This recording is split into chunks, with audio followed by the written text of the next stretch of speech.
ខ្ញុំសូមចេញយោបល់លោកគ្រូ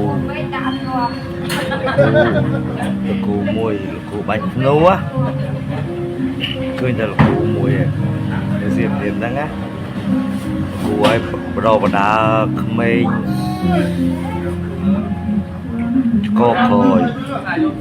តបមកលីសទាហានហ្នឹងហ៊ានឲ្យបាញ់ហ្នឹងគេហៅថាភ្នាក់ងារស៊ើបការសម្ងាត់បាញ់សម្លាប់មនុស្សអត់ឮសំឡេងដើម្បីទប់ទល់ខ្មាំងសត្រូវជំនាន់ដើមឥឡូវសូម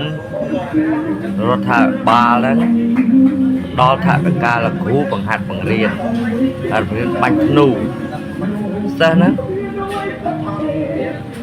100យើងហាត់100បាន50ក៏យកបាន20ក៏យកបាន30ក៏យក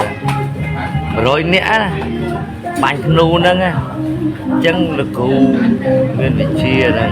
អញ្ចឹងគ្រូដល់ហើយខ្ញុំសំណូមពរអញ្ចឹងហើយសំណូមពរលោកគ្រូស្នើរដ្ឋាភិបាលផ្ដល់ការហូបចុក